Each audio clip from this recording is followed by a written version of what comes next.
Bueno, retomamos entonces este curso bíblico que este año, 2022, está focalizado en el Evangelio según San Marcos. A cargo de quien les habla, pertenezco a la Orden de los Frailes Menores Conventuales. En mi presentación, con la debida adaptación, seguiré la estructura y el contenido del reconocido biblista y teólogo italiano, que ya ustedes conocen, Don Claudio Doglio, en el Evangelio, según San Marcos Online Bible Claret. Ahí tienen el sitio. Y el tema de hoy es la profesión de fe de Pedro. Entonces, hoy vamos a concluir con la primera parte entonces del Evangelio. Tenemos dos perícopas, dos fragmentos. El primero, 8, 22 al 26, que es la curación del ciego de Betsaida, y el fragmento 8, 27 al 30, que trata de la identidad de Jesús, dentro del cual se encuentra la profesión de fe de Pedro, en Marcos 8, 29. Con esta profesión de fe de Pedro se cierra la primera parte del Evangelio. Y vamos ya a comenzar también en el día de hoy, vamos a empezar a presentar ya la segunda parte del Evangelio, que comprende 3 secciones, como ustedes están viendo. Los capítulos 8, 9 y 10, que tratan del viaje de Jesús a Jerusalén, y que contienen los 3 anuncios de la pasión. La segunda sección, capítulos 11 al 13, la llegada triunfal de Jesús a Jerusalén, la controversia con las autoridades religiosas y su discurso escatológico de las cosas definitivas. Finalmente, la tercera sección de esta segunda parte del Evangelio comprende los capítulos 14 y 15, pasión y muerte de Jesús, y el capítulo 16, dedicado a los relatos de la resurrección. Esta segunda parte tiene como punto culminante la otra profesión de fe, la profesión de fe del centurión, que encontramos en Marcos 15, 39. De esta manera tenemos las dos profesiones de fe, la de Pedro, que concluye la primera parte en 8:29, ahí lo tienen en color rojo, y la segunda parte, que es la profesión de fe del centurión. En la primera parte, Pedro dice, tú eres el Cristo. En la segunda parte, el centurión dice, verdaderamente este hombre era hijo de Dios, al verlo morir así, ¿no? Entonces tenemos los dos títulos que nos completan la identidad de Jesús. Jesús de Nazaret, Mesías e Hijo de Dios. Este es todo el mensaje de Marcos a los romanos, a la comunidad a la cual él escribe esta catequesis. Como hemos dicho varias veces, es una catequesis para los catecúmenos, es decir, para aquellos que se preparan a recibir el bautismo. Esta catequesis se leía, es decir, el Evangelio de Marcos, se leía en la vigilia pascual, cuando ellos iban a recibir, antes de recibir el bautismo, después de la cual, después de esta lectura, de esta proclamación del Evangelio, estos catecúmenos decían, bien, yo me adhiero a esta propuesta que hace Jesús. Bueno, salimos de pantalla y ahora vamos a entrar entonces en el tema que nos ocupa esta mañana. Voy a tomar un poquito de agua.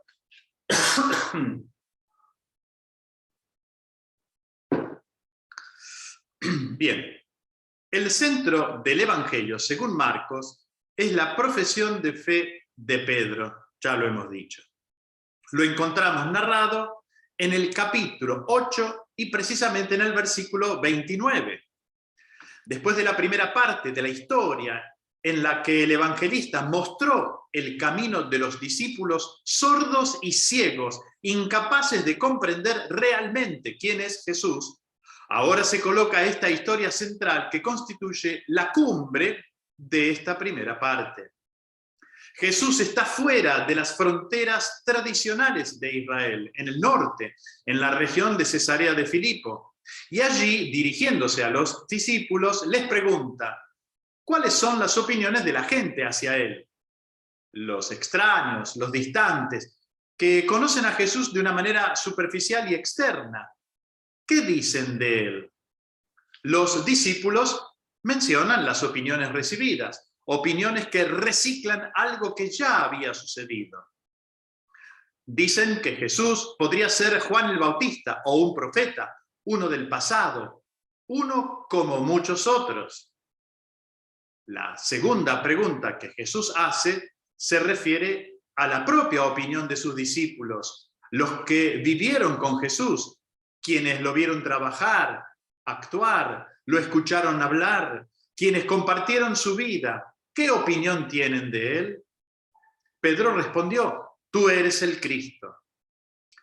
Desafortunadamente, muchos tienen la costumbre de fusionar los evangelios, ponerlos juntos y a la pregunta ¿cuál es la profesión de fe de Pedro? Generalmente se responde con la fórmula presente en el Evangelio según San Mateo. Pero ahora estamos leyendo el Evangelio según San Marcos y por lo tanto es bueno aprender a aceptar las diferencias entre uno y otro Evangelio.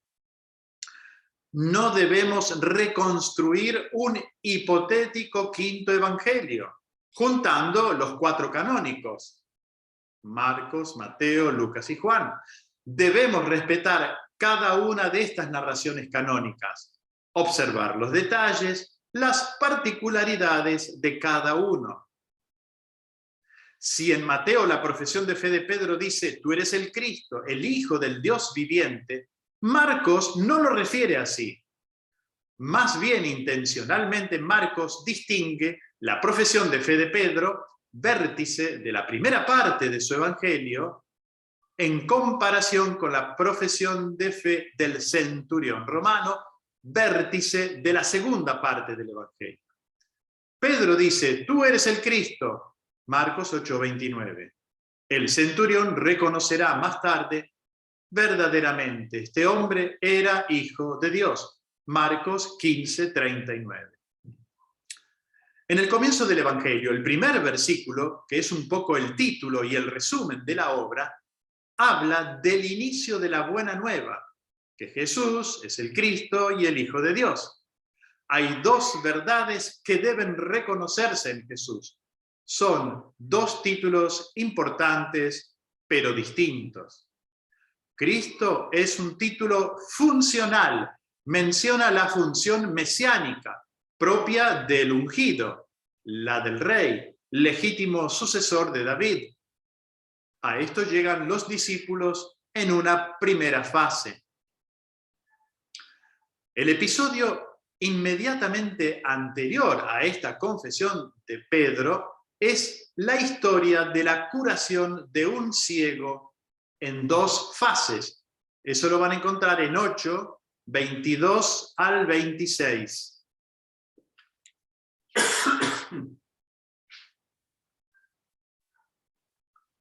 Curación de un ciego en 2 fases.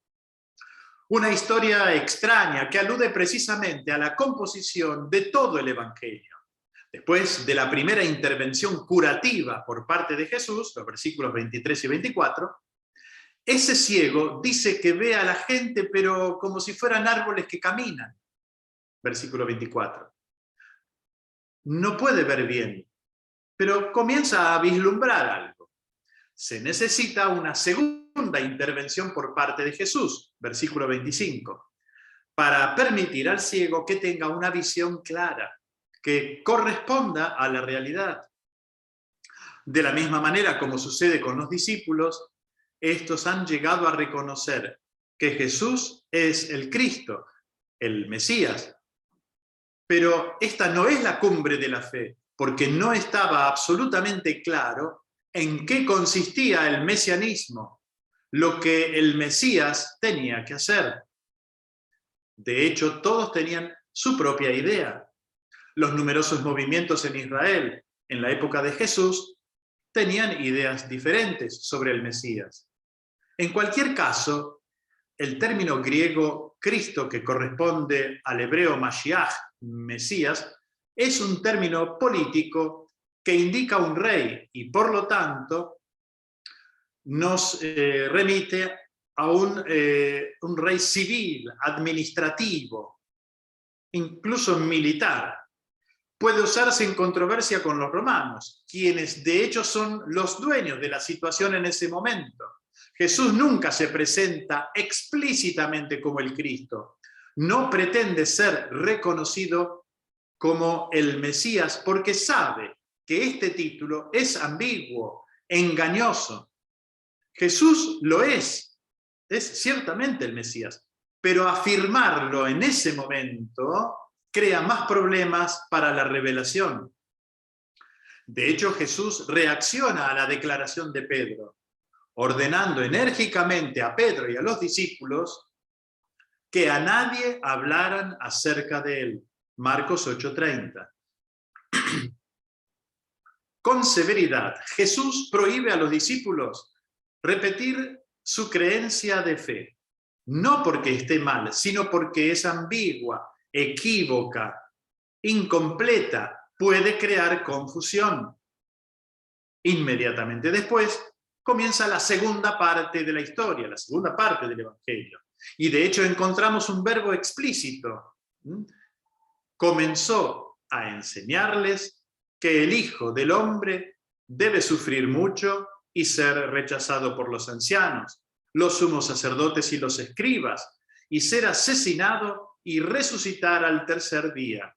Marcos 8:31. Esta es la primera profecía de la pasión.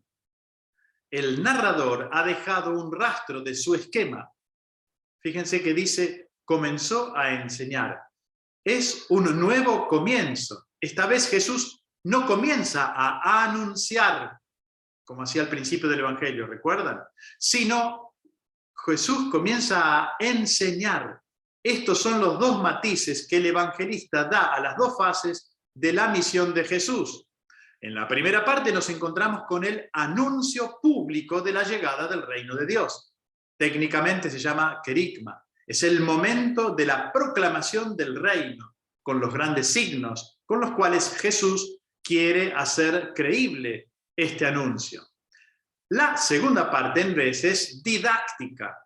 Es el momento de la enseñanza catequética o catequística, de la formación del pequeño grupo que Jesús constituyó a su alrededor, de aquellos que lo reconocen y lo aceptan como Mesías, pero ellos son los que necesitan más capacitación, porque deben entender que la tarea del Mesías es morir, algo inimaginable.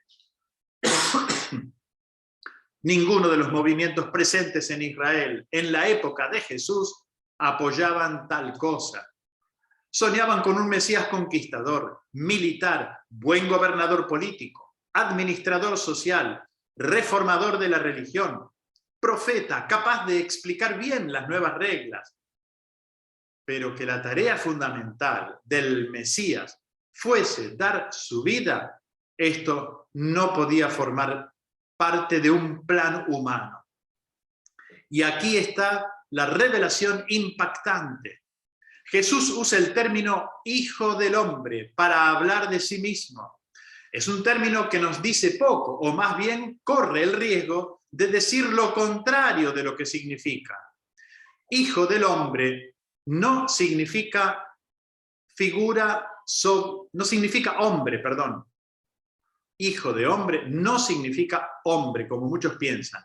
Significa figura sobrehumana, que se refiere a un término arameo utilizado por el profeta Daniel, un libro del Antiguo Testamento, en el que, a diferencia de las 4 bestias, la figura simbólica de un hijo del hombre es a quien Dios en la antigüedad entrega todo el poder, toda gloria y el reino.